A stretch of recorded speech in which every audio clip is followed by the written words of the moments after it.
amati mbégteeg bànneex di ànd ak yéen ñu teewlu ci 5M TV Sénégal jërë ngeen jëf. jërë ngeen jëf ci teewlu bi mbokk internet yu 5M TV Sénégal. Farba Ngom nag moom doon àddu rek ci ni nga xam ni tëralee wuñu ko jëm nag ci wàllu parité mu mel ni wàllu parité boobee kon respecté wuñu ko ca pencum ndaw réew ma ndekki ni démb looloo sax moo juróon coow li amoon ci diggante groupe parlementaire takku wàllu ak Pastef. Farba Ngom moom mi nga xam ne nag moom la ñu proposé jëm ci nag 8e vice-président bi ñu ni nag Pastef ñoom lañ ca bëgg mooy teg fa nag ab jigéen ci poste boobee te loolee ànduñu ci tax na lu ñu mel ñu ci doon waxtaan nag waaye mu mel ni mbir mi sotteegul boobook léegi juróon coow kon foofee assemblée bi nga xam ne El Malick Ndiaye moo ko daal di jiite nag moom mi bokk ca Pastef daal di tabb ca wet ga Ramatoulaye Bodian ca ñetteelu vice présidente bi ginnaaw kon rek bi ñu yëkkatee waa takku wàllu mu mel ni takku wàllu loolee ànduñu ci ndax dañu bëgg lu ñu mel ñu setaat ko ndax parité bi dañ ko rek war a respecté foofee ci assemblée ñeel kon bureau bi na muy doxee jamono ji nag waa Pastef daal di koy jiite. dañuy àddu ci wàllu showbiz rawatina ci wàllu rap bi Ngaaka Blindé faatu na King Baba moo daal di juddu loolee nag moo nekk lu bees li nga xam ni moom la Ngaaka teg ci marché musical bi moom Ngaaka Blindé kàddu yooyu mu yëkkati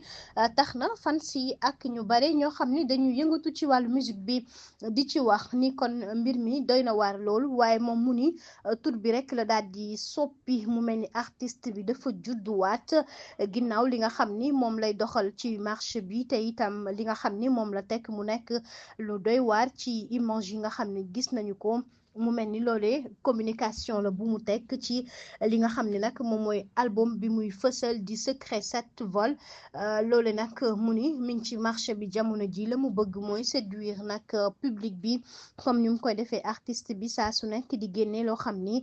day frappé nag ñi nga xam ni ñoo koy daal di topp ci monde musical bi ak fans yi mu mel ni lu nu mel sax juróom-ñaari fan ci weeru septembre la ñu koy génnee ginnaaw rek li nga xam ni fësal nañu ko nag ku nekk teg ci sa bët ñu gis ni moom nag Ngaaka Blindé mi ngi yëg bu baax a baax rawatina nag ci réseaux sociaux yi ni nga xam ni toppee nañu ko bu baax nag jëm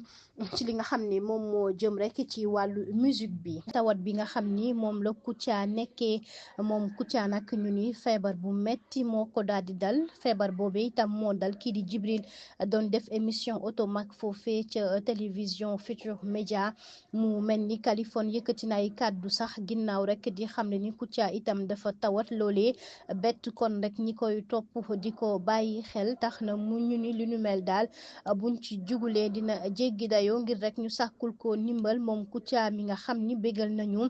ci télévision bi bégal nañu itam saa su nekk Californie moom di xamle nag jëm ci ndimbal bi nga xam ni mi ngi koy xaar ci askan wi bu ko defee ñu daal di jàppale rek Kouthia comme nañu jàppale Jibril bu Automac ginnaaw googee ñu ni nag mbir mi daal dafa nekk lu am solo te itam société sénégalaise bi loolee xam nañ ko ci bu baax a baax ndax bu mbokkam feebare rek da koy dimbali kon lu nu mel ñu ngi koy xaat ci ñoom bu ko defee ñu jàppale Kouthia rek daal di koy ketal ngir mu mën a faju